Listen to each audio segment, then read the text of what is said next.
Toyambi Moussali Nankolo, les prophètes, Yoyo, et l'ongona aye vraiment tout solo là, sur un thème exploité, Oyo, Bogoye Bayango, Bakalamingite, bote prophète Yoyo. Bote Dr. Djonga, Motuna Nzambe. Boni santé Petonga. Oui, Yesu Azosunga. Na santé, na etonga, Yesu Azosunga. Voilà, prophète Yoyo, Lelo, Toninga to lobela, thème moko est vraiment important, très capital pour l'église corps du Christ sur la prophétie. Toko lobela prophétie na muzindo na yango nyos, na bakwe nyos. Prophétie na nous définition nango ezanini. Bon, prophétie, donc poser question. Définition c'est très compliqué. Qu'on définit prophétie. Mais qu'on fait comprendre prophétie, expliquer la prophétie, là peut-être je serai à mesure. Parce que surtout défini, là nous serons purement théologiques. Et pourtant je n'aime pas vraiment beaucoup plus les penchants théologiques. La théologie va nous expliquer, va définir la prophétie. Mais la Bible ne fait qu'expliquer la prophétie. Expliquez-nous selon la Bible alors. Ok. Selon la Bible, la prophétie, c'est une révélation. Et ça, quand vous voyez, vous physiquement, comme c'est les binoango. Vous voyez, c'est ça la prophétie. Voilà. Prophétie, tu as dit que et pesamana batu songolo. Mais tona baton pakala pour cause à la té et tonga mobimba banana mokambia liboso ti na protocole ti na mutu ya fanda na porte bangonyo so basakoli nani akoyi kozala mosakoli. Dr. Djonga, cette question il y a à boire et à manger. Nani akoyi mosakoli, c'est tout le monde. C'est tout le monde qui peut être prophète. Nandenge nini? Ah, merci beaucoup. Mon candidat Joël chapitre 2, verset 28. En ces temps-là, je répandrai mon esprit sur toute chair. Vos fils et vos filles prophétiseront. Vos jeunes gens auront des songes, des veillards, des visions et consorts. Donc pour dire que de manière pratique, une fois vous recevez le Saint-Esprit, d'office, vous avez déjà cette astuce-là de la prophétie.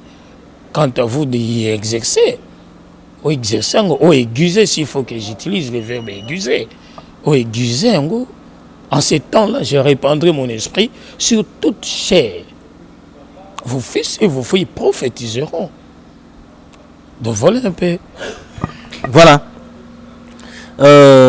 Bien que vos fils et vos filles prophétiseront. Mais important, sa prophétie dans l'église des années. Important, sa prophétie dans l'église.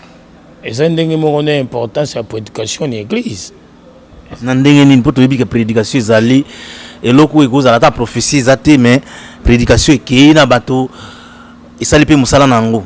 La prophétie est cause à la tête jamais yango ekei esali pe musaneti bato ba voyager bakina na bateau na kati ya bateau boko écouter ya bateau o nanu ba yebi nkolo te pe ba yebi nkolo mais mususu kote le mape bo bando prophétiser na kati ya bateau wana mususu pe nanu ba yoka te nanu ba sosola te ba yebi importance nango te ba boakisien. Non, s'il vous plaît, Dr. Djonga, vous posez la question importance de la prophétie dans l'église. Oui. C'est alors que nous avons la prédication. Maintenant, j'explique. Expliquez. Ok. Moi, je suis prophète. Je suis prophète. Jésus m'aide. Il y a un moment à mon Sangalikambu, spirituellement, bien là où je suis papa à l'église, je suis prophète.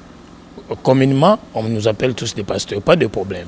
Mais alors, je suis devant nous, tous en ancien d'Adi, ancien de l'église, il est prophète. Topé Siembote, Shinarambo, Papa Christian Maïcha, Topé Simangombote. Alors, Bazaba prophète, mes enfants sont des prophètes, tels que Maman Nicole Massango, Tobenga Faya. Nous avons ban ebele bazaba prophète. Nana Basunga, c'est une prophétesse. Mais à ça moi na nga na kati église. Donc s'il faut tout soit prophétie dans l'église, ce n'est pas un problème. Donc on attend l'obéli Nzambe et comme il est au travers d'un enfant, parce que mes enfants ont reçu le Saint-Esprit. Ils sont d'office des prophètes. D'office. Évidemment, moi aussi, leur père, je suis prophète. Vous voyez, donc, de même, la prophétie, la prédication à l'église, c'est la même chose. Parce que, on a côté, Christian Maïcha, à Théaka, vous voyez, nous avons des belles batailles, nous avons sa finette, Mukambi Safi, à Théaka. Je prêche, mais mes enfants aussi prêchent. De même avec la prophétie. L'importance dans moi, c'est que ceux qui zambent à l'obé, ceux qui message est authentique. Pour Toyoka, qui zambent à l'obé, Yesu Massi, s'il vous plaît, je bakamini Yesu. Ma bête. Yende Nzambe nanga. Yesu Massi, Yende Nzambe nanga. Yesu Massi a kolo bananga ite. Mais l'obé na yo Berthe Jonga, yo posa Moussa Nzambe, et que ça prophète. Comment on cause un Saint-Esprit? En ce temps-là, je répandrai mon esprit sur toute chair.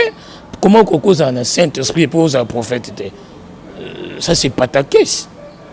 C'est pas ta caisse. Sauf, au moins, il s'est défini, il a dit qu'à l'église, je suis papa, je suis prophète. Il faisait 4 Zoloba. Il y a Zoloba qui est dans la région inférieure. Quand il est remonté, il a fait des uns et ainsi des prophètes, des apôtres, des pasteurs, des évangélistes, des docteurs. Mais de manière naturelle, de manière générique. Prophétie, importance, et ça n'est pas prédication. Est-ce que tu as une prédication? Non, il faut que tu parce que ça a une importance. Prophétie, tu as une faut que tu prophétie parce que ça a une importance. On a un lobby, ceux qui ont lobby dans l'ancien Dadi. Et ça a une importance pour l'église. Là, au niveau de l'église. Voilà un peu ma réponse. Merci. Prophète, le lot komi ko mona mingi malgré yo lobaka non na linganga ko sala la juge te ko sambisa te mais prophétie wana e panzi trop prophétie wana lelo na mangomba mususu ebele e komi lokola yango ndeza outillage ya yango nde koma lokola mona bitinda ya basali nzambe ebele mondenge za boye lobi na tongo nazo prophétiser yaka donc ça yango nini tango yo comparer prophétie na liloba nzambe to comprendre que bato baloba ke no yako kozwa ya yo baza na raison. Non, s'il vous plaît, c'est-à-dire que Philippiens a lobé boye, apôtre Paul dans le livre des Philippiens, il dit ceci. Mingi bazo sa musala nzambe pour na ba débat, pour na ba discussion, pour na ba posa misolo. Bazo yango ba sa la musala nzambe.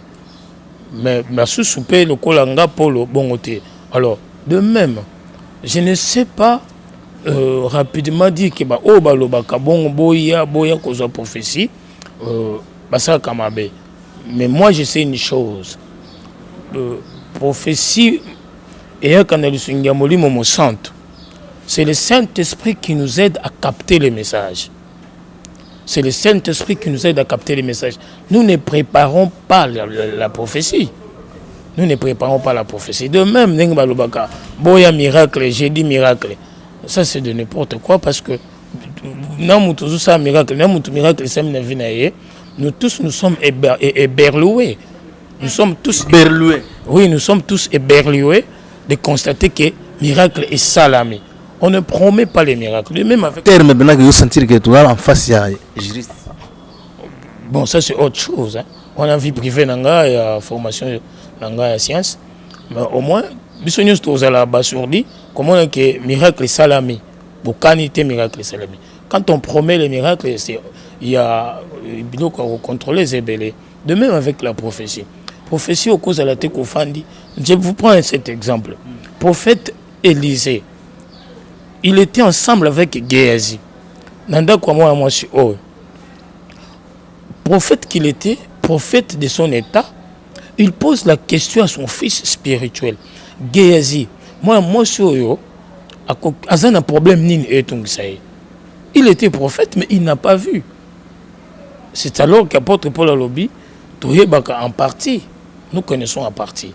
Donc, promettre les gens de venir capter, soit cause de la prophétie, du fait que Nazaka, juge président, et ressemble à Bato, Alobi Boisson, non, du fait, il faut beaucoup plus de maturité dans le Salan Zambé. Tant que vous avez cause de prophétie, je vous prends cet exemple. Qui est ce papa-là, cette dame-là responsable? À Kokyo qui baso la prophétie pour accueillir. Tout ce qui ça par exemple, il y a Mokolo à Pombo, Batunio Soto Kokyo Eba, hein, Arimo Vasakani, notable ya mboka. Nani angwa ko bandol banga ou bien China Rambo na Kinga Kati ali kamati aye kuluka prophétie. C'est de n'importe quoi. Ministre moko à la TV ayoki, OK, non, il y a un prophète hier azoba boya nombre. Et ils savent, ces gens-là, au Basaka bongo boya nombre. Benginga yo zui yo. Wana souveraineté na bango ezosala etinda bango basala bongo. Ils prophétisent selon leur cœur, selon les sentiments de leur cœur. Domoni bazaka ne effervescence akolukaka basakola. Vous voyez, parce que la prophétie d'abord, ils ont capacité de capter le message. Ils ont capacité de capter le message rapidement. Ok, bon, je ne sais pas, mais prophétie Berthe Djonga, ils ont capacité de capter et puis pas interpréter. Donc, c'est-à-dire que communiquer, ça peut poser problème de communication. Ça peut poser problème au capter. Mais quand comme ça, on sait qu'il faut interpréter pour comprendre. Tu vois, c'est tout un exercice de titan. Capter un message comme ça message. Alors, tant que c'est ce que je vois par moment. Les hommes, numéro de téléphone, et ça 09. Tout. Lobia, 4. C'est pour cela qu'il faut consulter Jérémie chapitre 23, verset 11. Il faut consulter en commençant à partir déjà du verset premier évolué. Consommer tous ces chapitres-là de Jérémie chapitre 23. Même Jérémie chapitre 14, verset 14. Comment s'il vous plaît, Dr. Djonga. Comment que sakola na posa motema na bango. Mingi ba kimi na bal. Jérémie azoloba nzambe na lola makambo ayebisinga. Et salinga lokwa kolangwa dans verset 9, hein? Chapitre 23, verset 9. Nzambe na lola makambo ayebisinga. Et salinga lokola kolangwa. Et bangi singa Jérémie. Parce que alobi ezana na batu bazo sakola selon posa mitema na bango. Misusu ba kimi na ba soloka. On a pas besoin de balles, hein? Ils sont allés vers Bâle. Ils ont pris les penchants des Bâle. C'est alors qu'on a prophétisé en désordre. Qu'est-ce qui se passe? Est-ce que les sacerdotes, comme on a dit l'autre fois, est-ce que Moutoupoz à la Moussel Nzamboz à la prophète? Il faut qu'on prophétise tout le temps, tout ça, monsieur, de prophétiser. Il faut vite comprendre. Je vous ai dit l'autre fois. Tant que vous posez acte, vous avez une école. Est-ce que papa Kelani, mpakanga koko penza, il y a papa Kelani, il n'est pas prophète? Il est prophète. Est-ce que mpakatambolu koki, il n'est pas prophète? Il est prophète. Yoso qui va prophétiser à Zole quand il va prophétiser pam. Prophète, prophétie ça capacité. Mon dit ba kombo na otangela yo, e ba école yangwana. Lokola ba mpakasi to Luemba, futi Luemba. Il y a de ces gens-là qui font des histoires sur la télé. Kolobaka prophétie. Ceux qui offrent ici bango, na siège à Bampakawana, bazanga maloba oloba. Prophétie, c'est numéro de téléphone, sont sérieux. Ça, c'est de n'importe quoi. Parce qu'en face, il y a l'autre à bongo. Prophète Yoyo. Oh, bah, tu me souviens Samba Otasanga, numéro 09 38 72 85. No abo landanga. Benga poso bengi siko. Mais face à la prophétie à bongo, tu vois que l'église est comme un danger. Tu évolué à la kaki. L'église a évolué à la kaki. Ce n'est pas du fait que ces gens-là, ils se comportent dans ce sens-là. C'est alors que l'église est à la kaki. Vous prenez le livre des Actes des Apôtres. Actes des Apôtres, chapitre 8. Actes des Apôtres, chapitre 8, au Commande. Chapitre 9 évolue avant la conversion à Paul. Balobi, apôtre Pierre, Jean, Jacques, Babatamaki.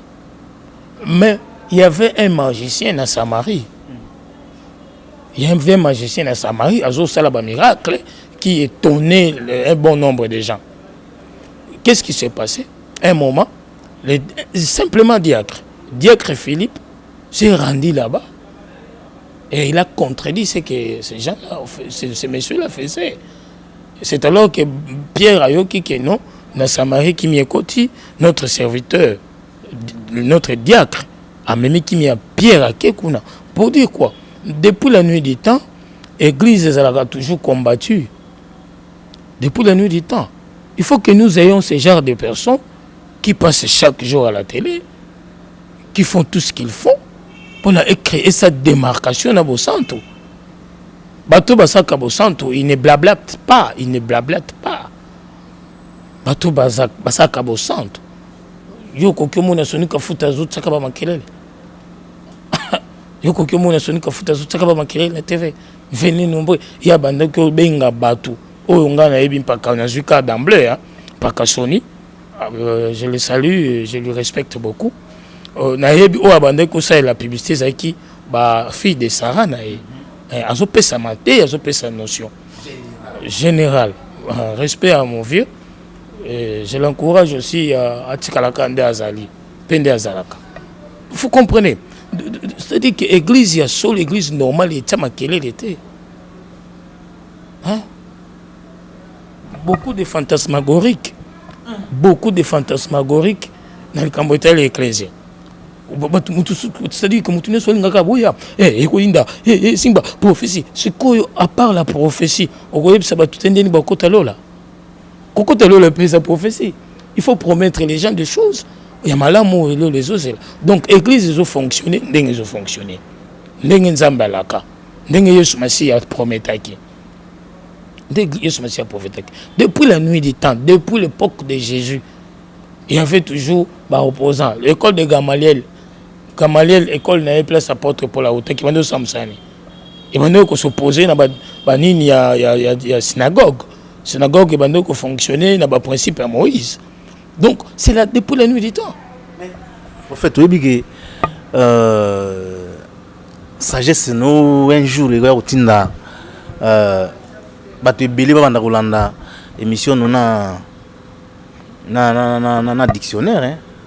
Votre sagesse va nous imposer à vous suivre avec des dictionnaires pour ba terme bimisaka ya kilo trop. Bon, limbisanga c'était dans sens il y a extravagance mais na habité peut-être lingale bo pesa passe bato ba yoka susu parce que ton abandolo ba lokunda kisa ke makomi nzambe kino na mosisimbi obimisango na moboko okotala ete bayike na banzengeleke babimi na centre ecclésia peut-être lingala so enyo kola kaka moi donc c'est alors que nazolo baka ofona loba ce qui ndeko moko peut-être amoni ke ba discours nanga ezo ko detalimbisa mais concordé tozolo ba bien. Ah, Nazolo va bien. Oui, parce que je suis là pour parler de la part de Jésus. La prophétie est que la kamate et Papa Berthe Djonga. Au moins, même livre d'un Pessibino, il y a Jérémie chapitre 23. La Bible normale. Ils ont un titre commis. Ils ont gagné la prophète. Ils ont gagné la prophète. Ils ont un sacrificateur. Les prophètes, comment ils ont fonctionné. Prophétie qui se promet traiter. Oui. Comment on peut promettre prophétie? Venez, je vais prophétiser. Non, c'est Jean-Baptiste qui avait prophétisé et puis à Beni Batou. Écoutez, Berthe Djonga, Zambenalola, au travers de Moïse, à Sali Makambo Aminene, comment on a rare de cas babenga Moïse prophète. Mais Nzamba solo na Moïse. C'est ça la prophétie déjà. Alors son nom Moïse babenga Moïse. Et ça na évité ou le côté babenga Moïse prophète. Vous voyez? Mais Moïse a capté le message. Peuple Israël, peuple, les Hébreux, se sont réunis de Moïse, à côté de Moïse, autour de Moïse. Ils ont environné Moïse. Batouni babi, Moses, ce qui osent athées. Ce qui osent athées. Ndengeni tokoye ba prophète à solo. Moïse a le biboy. Prophète à solo ça. Ce qui a été bino likam ekokisami. Qu'est-ce qu'on a ngana tuno yangwana? Ce qui a été bino likam ekokisami. Il y a des prophètes à solo. Vous voyez, ce que tout est là, bananga bangwana baza, msusu bazana banda kuna bande kunesu ba Hollanda, tout est là tout comme tout na sakoli susu. Mukola suka yeso kozonga zo basanto. Tout a sauvé so zonga zo basanto te. C'est alors que je serai mauvais prophète, faux prophète. Na sakoli so une fois de plus. Ce qui est sous ma sia zonga ko ko zo basanto. Ce n'est pas une prophétie. La décision de la Bible, papa. J'ai tiré de la Bible, c'est-à-dire ce qui a été dit déjà vu, dit déjà attendu. Ah, bon, il pense à mes maillots. Pour nous, que la meilleure des prophéties, c'est la parole de Dieu. La meilleure des prophéties, c'est la parole de Dieu. Même ceux qui sont là, nous allons toujours tapisser notre prophétie au travers de la Bible, par la Bible. La Bible ne peut qu'être le socle de toute prophétie. Toboité, éléments supplémentaires. Et ça la katangozo sakola. Éléments supplémentaires, ça tangozo sakola. Mais ils étaient que bando qui tisuka, makam oloba, ils étaient un référentiel biblique. Ça c'est de n'importe quoi. Qui est prophète de la nation? Ça, moi différence, on a trop. Bon, il y a un truc que je me réserve, il y a aucun de la penchant, il y a théologie. Je reste vraiment biblique, bibliste. Prophète de la nation, il cause à la paix. Je reste bibliste. Dans la Bible, il n'y a pas prophète de la nation. Il n'y a que des prophètes des nations. Consultez la Bible de Genèse à Apocalypse, prophète des nations. Plusieurs prophètes. Non. Plusieurs nations. D et S.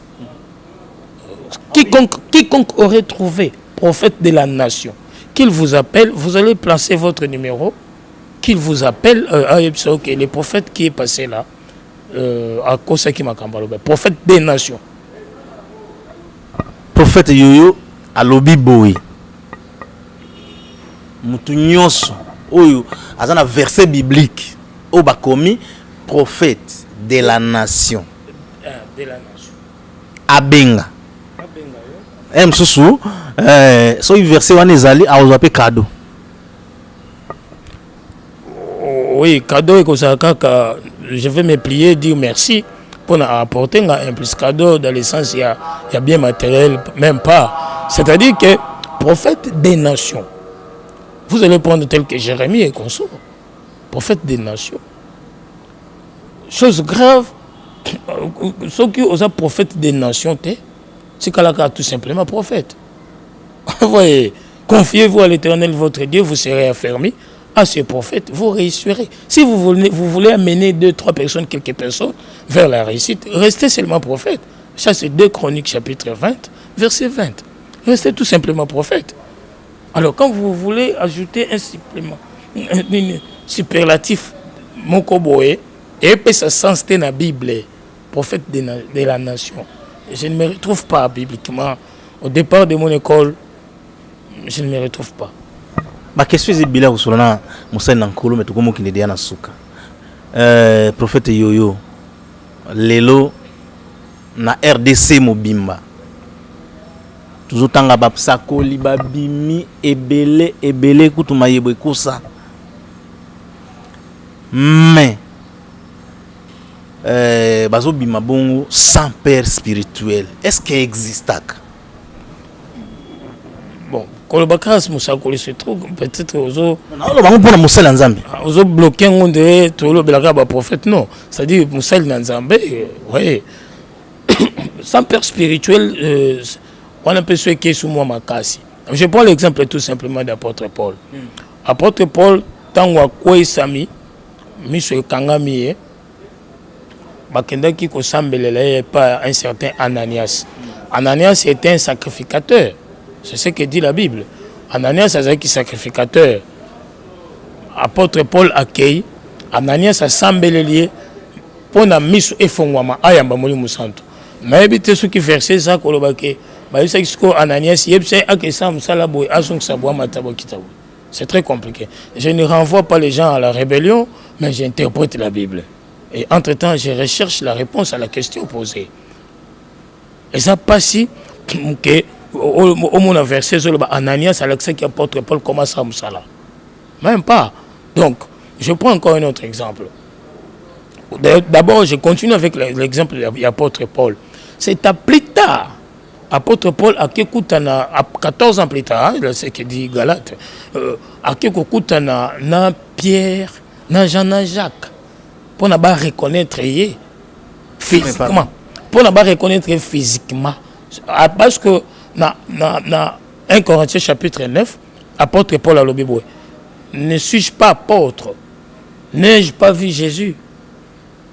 Voyez, à l'obité que Pierre m'a recyclé. À côté de Jésus, Jésus est orienté par Ananias, et puis il a continué son travail. Mais pour des raisons protocolaires, je l'insiste, pour des raisons protocolaires, il était de l'obligation de communier avec Kanaye, vous voyez. Alors, je prends l'exemple de Géasi. Géasi, n'est-ce pas, il était à côté d'un prophète qui était son père. En principe, après Élisée, c'est Géasi qui devait succéder. Ou suite à Géasi Zani. Suite à Géasi Zani. J'ai beaucoup aimé avec l'intervention en Pakakelani, Bayamba qui est dans sa grandeur, coup de chapeau à le prophète, s'il vous plaît, Tamboliko qui. Bayamba qui Tamboliko qui dans sa grandeur, coup de chapeau, n'a pas réponse à Pesaki. Il a expliqué même les mots mentor, parce qu'actuellement, il va utiliser un mot. Parce qu'il y a certains pères spirituels qui compliquent leurs enfants. Moi, Nanaye, à Monique Azouan, au moins une introduction, question, il y a une émission, il y a une question sur la prophétie. Le prophète, je vous ai dit, mon fils qui est là, ancien d'Adi Kalangindo, ancien de l'église, il est prophète. Mais il y a de ces pasteurs-là qui s'opposent à Bangolou et à Bana, et pourtant ils s'opposent à Kanaïté. Là. Donc, mon sikoyo, Bana, ceux qui Monique Azana, Zambena, et Sosaïre, Asalanin, Binomoko, Bisomoko, Bangomoko, papa molimo bazo pousser bana na ba révolte. Géasi yenda se méconduire. Aiko se méconduire. Mais il était attaché à Zaïga permet la père spirituelle suite et ça. Mais apôtre Paul Zaïga permet la père spirituelle te suite yango tilelo. Nous exploitons Paul. Et il faut attendre. Attendre quoi? C'est-à-dire que vous avez permis la père spirituelle faut causer là. Papa tché maboko ou bien ndengeni. Pour passer exemple moko a olobi ke so moni lelo nani azako ouverte père spirituel azako ouverte naie. Bon, et ça n'a pas alternative et belle que que père spirituel peut-être aza ouverte. Mais ça kakaté parce que na bi ke ba père spirituel baza toza na motema mabe contre bana. Et ça peut na ba élément tel que ben discipline.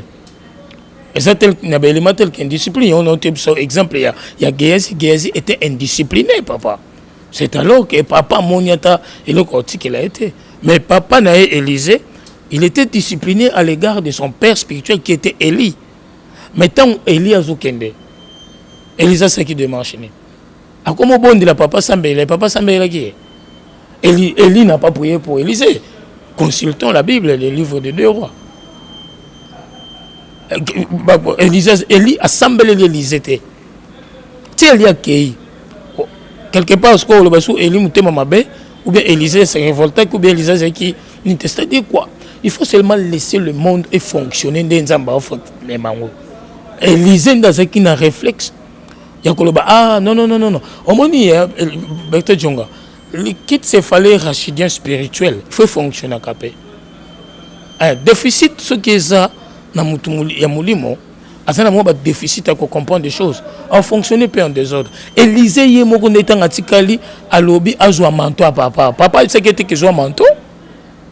Papa n'a pas dit cela. Voilà. En fait, comme na souka émission na biso tu ko clôturer na nini? Ah, na clôturer ya ko pesa matondi mingi. Ya papa Chobi na bino nyonso. La confiance bozo pesanga et puis la considération beaucoup plus il y a tenir compte nanga na le kakana l'émission na bino et bozo yambanga toujours dans une salle d'émission na bino malobanga ya suka ko lobayangwana et ça ko remercier bino. Merci beaucoup. Merci na Chobinzunga, merci na équipe Mobimba ils ala ba collaborateur ya Moussa Nankolo ba iko assister biso pe na studio apo awa tozali bande ya studio vous avez vraiment kaka place boyebi wana na Kabinda 225. Merci na équipe Mobimba, merci tout na bino mbala sima. Ciao.